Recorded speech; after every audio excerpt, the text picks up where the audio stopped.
naman. Bakit? Halimbawa, may gusto ka sa isang tao. Tapos, may gusto naman siyang iba. May posibilidad bang mabaling yung pagtingin niya sa'yo? Depende. Subukan mo huwag siyang pansinin kapag hinanap-hanap ka niya at nagpapansin siya sa'yo. Baka gusto ka nga niya. Ganun kami mga babae, no? Kaya lang, masyado siyang tutok sa negosyo niya eh. Masyado siyang nakatutok dun eh. Kaya, nandyan at wala ako, hindi niya ako napapansin. Busy sa negosyo. May ibang gusto. Parang ako ang tinutukoy ng mokong na to, ah. Fully booked tayo dahil fiesta bukas. Kaya mag-overtime tayo tonight para mapaghandaan natin yung pagdagsa ng mga bisita. Okay? Yes, ma'am. Kapitan! Oh, Iha. Gabing-gabi na. Sinamahan ko kasi yung kaibigan ko nag-check-in. Busy na kasi bukas eh. Iha, huwag mo kalimutan yung dance contest. Oo. Kapitan, may concern lang ako. Okay lang ba na yung iba sa mga staff namin kasali sa dance contest? Kami yung mag-i-sponsor eh. Okay lang yun. Open sa lahat ng contest. Very refutable ang mga judges. So, walang tayong mangyayari. Si Mayor Flores is one of the judges. Kaya alam kong hindi maapektuhan ang desisyon mo. Kahit kilala mo ang ibang contestants. Oo naman ho, Kapitan. So, paano? See you tomorrow night. Sige ho. Thank you. Tuloy na ako. Bye. Sige po.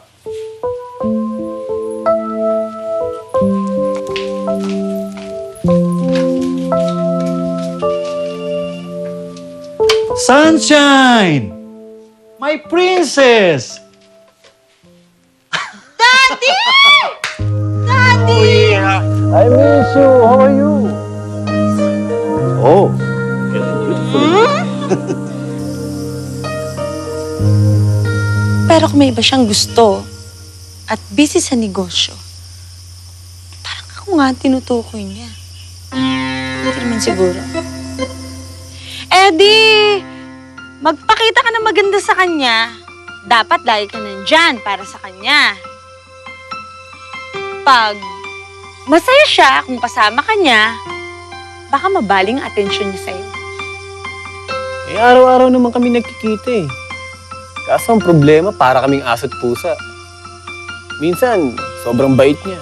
Minsan naman, saksakan ng sungit. Ako nga tinutukoy ng moko na to. Hoy! Hindi ka gusto ng babaeng gusto mo. Wala kang pag-asa sa kanya. Akin na nga to.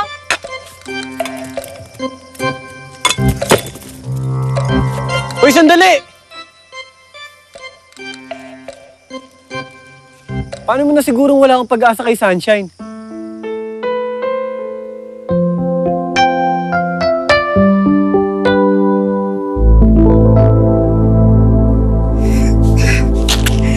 Hindi pwede to eh. Diyos ko.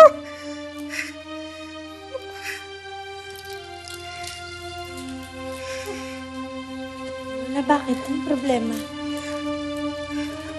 Pagkaalam ko kasi, na-approve na yung restructuring of properties natin sa bangko.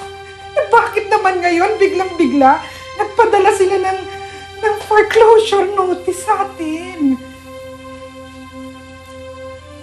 Anong ibig sabihin nun, La? Nanganganib na marimatang lupain natin.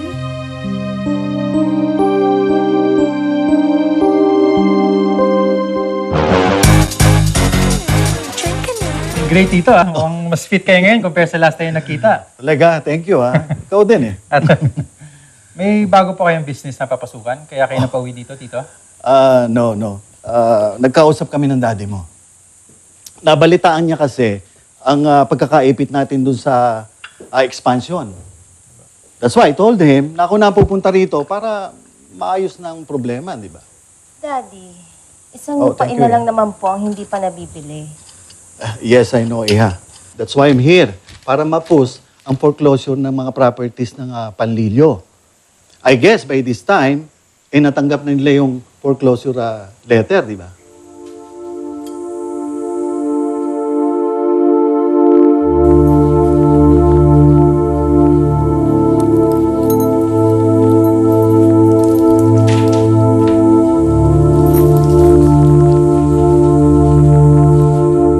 Hey, yo, over there!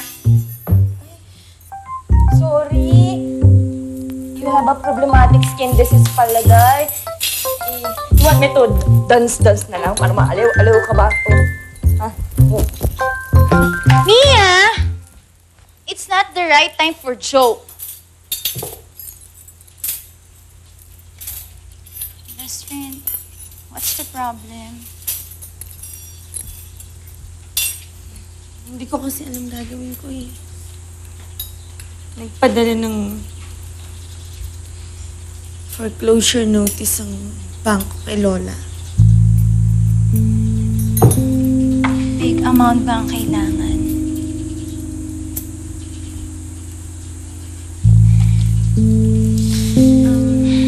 Best friend, I'll ask my dad kung pwede kang pahiramin ng money. Pero atin-atin lang ah. We're like, kapos din kasi. Inutang kasi ng aunt ko yung pera namin. Parang ayoko nang sumali sa dance contest eh.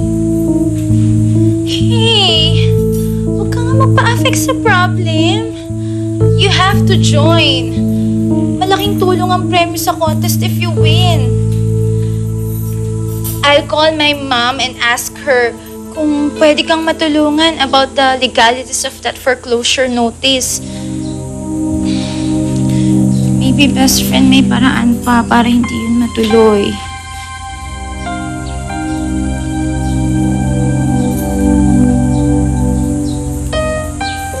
Tito, hindi naman po yata tamang i-push natin ang foreclosure nang wala silang kalaban-laban. It would be better kung ipagbili nila ang mga lupain nila nang hindi dahil sa ginigipit natin sila. Alam mo, hindi kita maintindihan. Nung una, binigyan mo sila ng source of income dahil doon mo pinapakain ng mga staff natin. And now, ayaw mo ma-foreclose ang properties nila. Bakit? Naaawa ka ba kay Mrs. Panlilio o sa apo niya? Iha, take it easy. Relax. Alam mo, ikaw naman kasi, Marco. Manang-mana ka talaga sa ama mo. Napakalambot ng puso pagdating sa mga Panlilio. Alam mo ba, Iho? Noon pa dapat nakakuha ng daddy mo ang mga lupain ng mga Panlilio. Kaya lang, mabait talaga siya eh. Siguro, talagang mahal niya si Cecilia, ang dati niyang kasintahan. Tito, sino po si Cecilia? Okay, Mom. Yes, thank you, Mommy dear. Best friend, anong sabi? Ganito, it's a long process daw.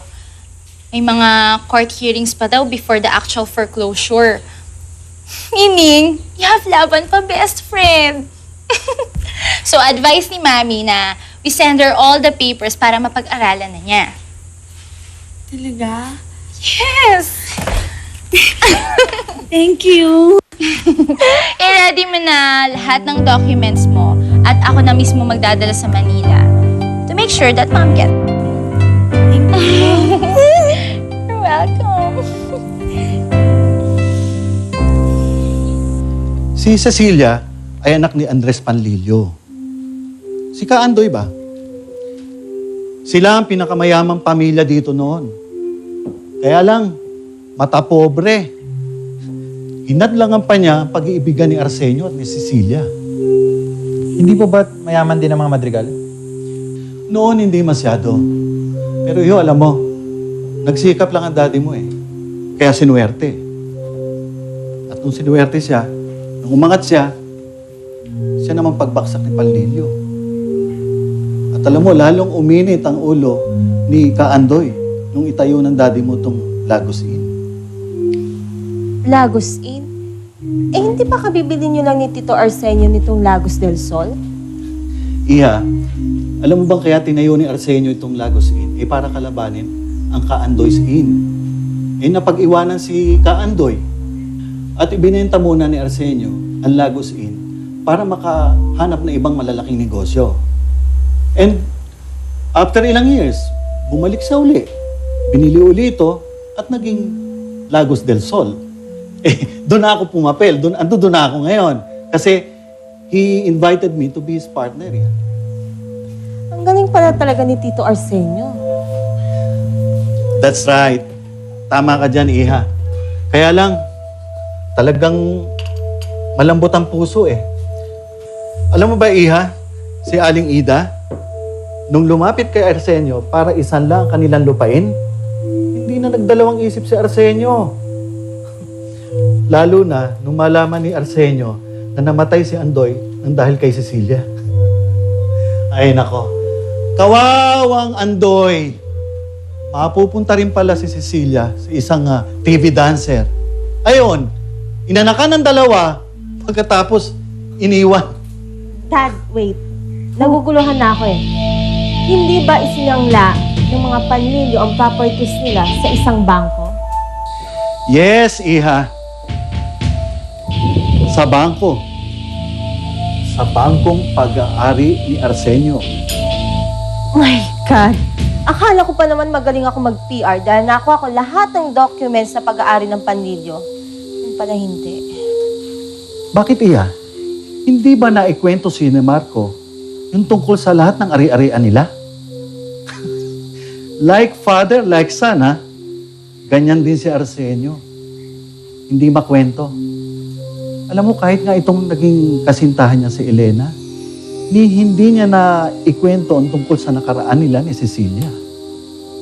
In fact, ito nga kay Aling Ida, hindi rin alam to ni Elena.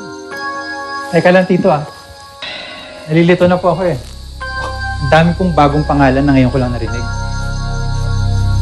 Sino naman po tong si Elena?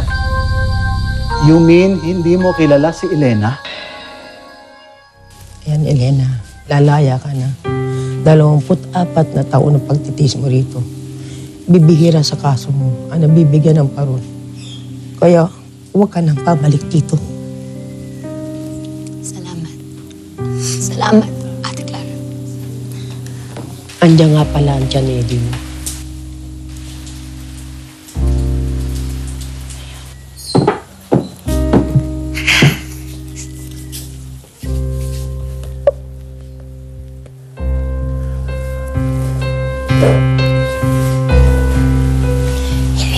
Elena, anak. Maraming salamat sa Diyos at dininig din niya ang panalangin natin. Nabigyan din ng hustisya ang mga akusasyon sa'yo sa mga krimen na hindi mo naman ginawa. Makakalaya ka na. Matatapos na rin ang problema mo, anak. Janet, hindi matatapos ang paghihirap ko hanggat hindi ko nakikita ang anak ko. At hindi lalo ako titigil hanggat hindi ako nakakapaghiganti sa babaeng sumira ng buhay ko.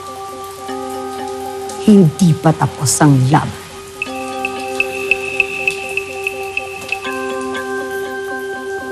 Oo.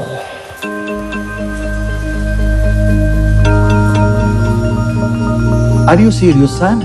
Hindi mo talaga kilala si Elena? Talaga ito si Arsenio.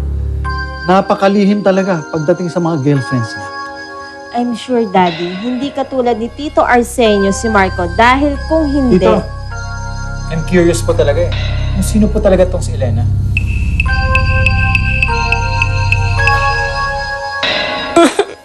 Pangit ng pasa. Ang tsaka ko mamaya sa dance contest nito eh. Ikaw lang ba, Ira? Tignan mo nga yung akin. Mga buwisit talaga yung mga wannabes na yan. Oo nga. Ano yun? May sinasabi kayo?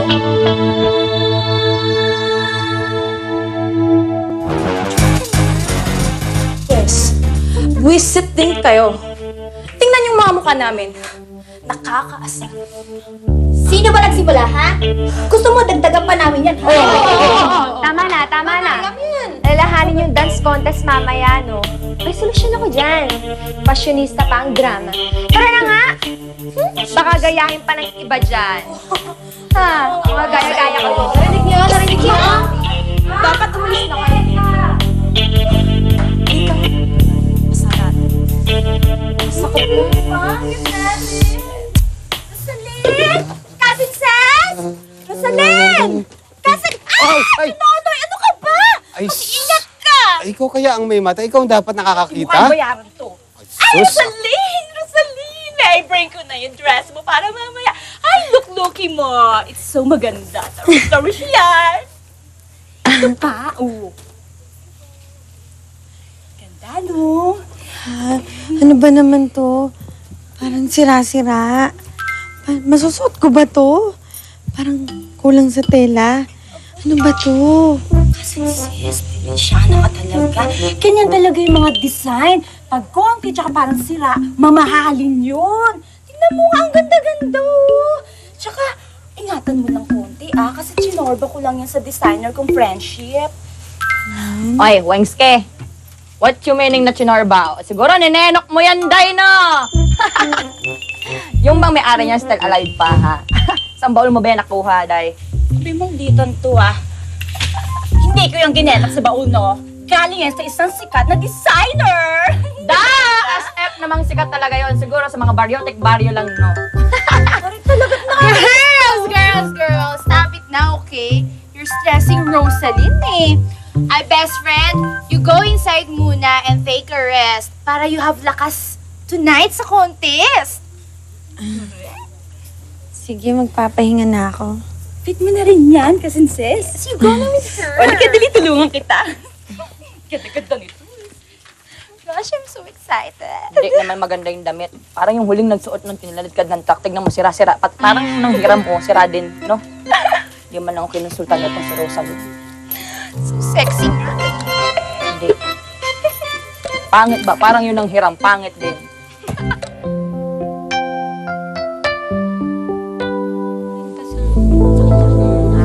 Sa kanya, oh. Pero mami, pag di ba yung sinabi niya ni Luis?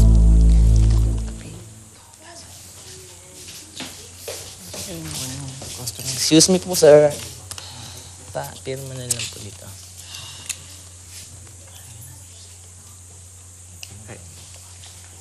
Salamat po, sir. Ira.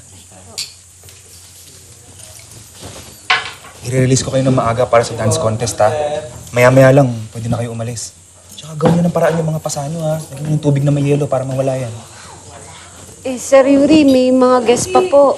Saka, nakakahiya naman po sa mga kasamahan namin. Hindi na, ako nang bahala doon. Papakiusapan ko na lang ng iba para pumalit muna sa inyo habang wala kayo. Pero balatuhan nyo sila pag nanalo kayo, ha? Sige po. Sige Paano? po. Good luck, ha? Galingan nyo. Sige. Sige, habol na. Ako nang bahala. Jack. Sir!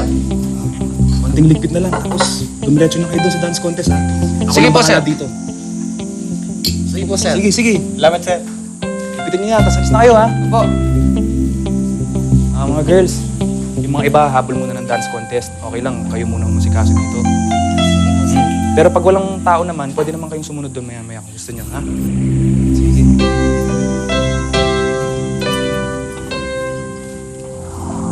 Paolo, sumunod ka na rin doon. Ha? Sige, kami na bahala dito. Tabo. Dito natin tutuloy ang ating inuman. Coco! Is that you? Nino, kamusta po? Ikaw nga! Ikaw dito ka rin ba nagtatrabaho? Dapat sa opisina kayo. Ba't ka? Anyway, inuman tayo ha? Inuman tayo, halika. Upo ka dito. May dala kaming alak. Halika. Sit down. Kamahiyan. Tagal natin di nagkita eh. Inaanak ako.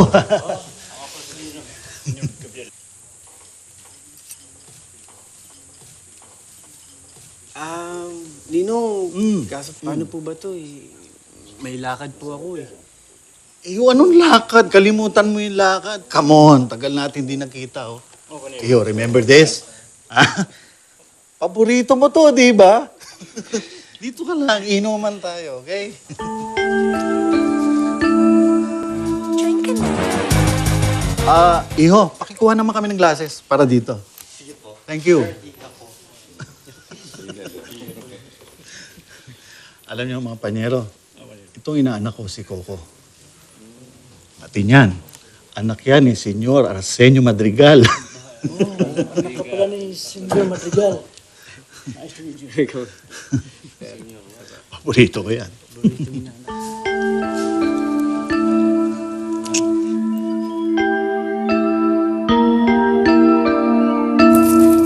Ganda-ganda niyo ngayon. Bagay na bagay sa damit mo. Apo, nag-aalala lang talaga ako. Sasama mo bang nanay mo? Naku, baka magwala siya doon. Lola, kailangan ma-expose si inay sa maraming tao. Baka makatulong sa kanya yun. Eto naman po sa wing mo, magbabantay sa kanya. Naku, kaya nga ako mas nag-aalala eh. Kung ang tiyanonoy mo sanang kasama ng nanay mo, ayun, mas panatag ang loob ko. Wow, sakit! Lola, mas ka patiwala sa magandang akes? Wala. Sakit mo magsalita, Lola.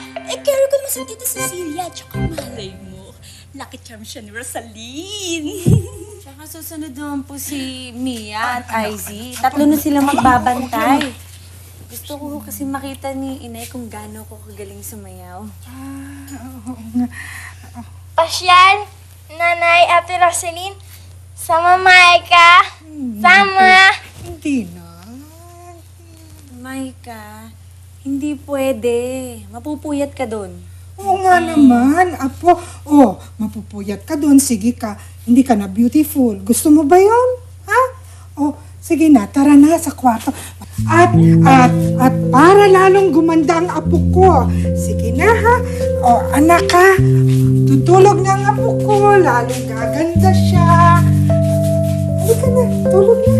Lalo nang gumanda ang apo ko. Halika na. Matutulog na tayo.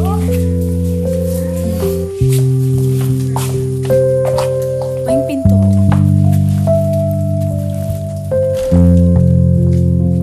Coco, iho natatandaan mo ba nung araw? Grade 4 ka lang nun eh. Ako nagdala sa'yo sa ospital, di ba? Nung magpatuli ka. Hiyang-hiya nga ito mga panyero kasi kasama namin si Sunshine, yung anak ko. Tsaka alam niyo, crush nito si Sunshine nung araw eh. Kaso lang. Kaya ganun sa'yo ang misis mo eh. Loko talaga ito eh. Laseng. Ay, iho, meron ako isang, ano nga ulit yung paborito niyong ginagawa ni Sunshine nung araw? Yung nilalaro niyo bang dalawa ni Sunshine na nagpapalayuan ng bato sa lawa, di ba? Sipo, napakasimple. Palayuan ng bato. Alam mo, iho, nung araw, yan si Sunshine, palagi kang ikinikwento sa akin. Oo! Talaga po, Nino? Ay, sus. Akala ko nga, kayo magkakatuluyan.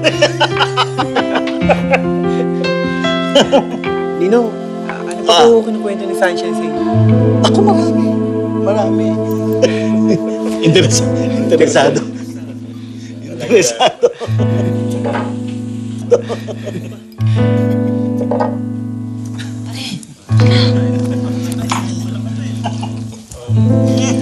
Sarap pala.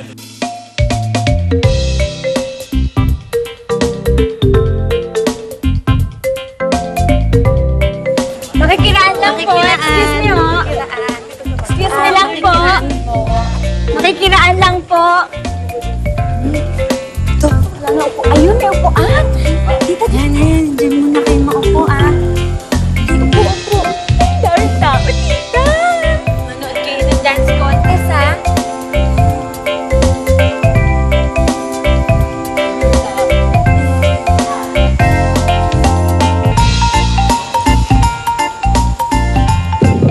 Test, hello?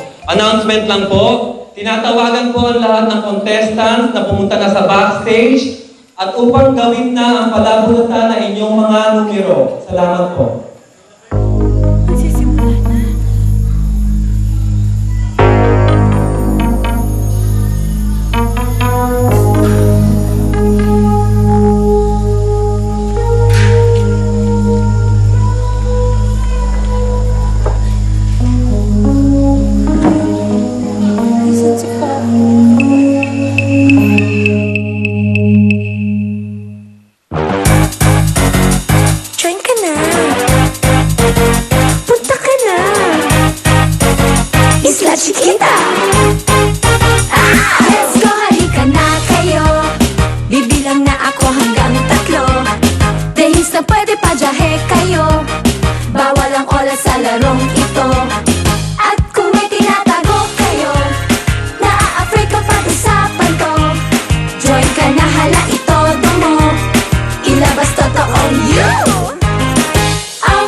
basta oops, kakayanin mo pa ba? Sige, sige, join ka na. Oh, nahiya ka pa ba?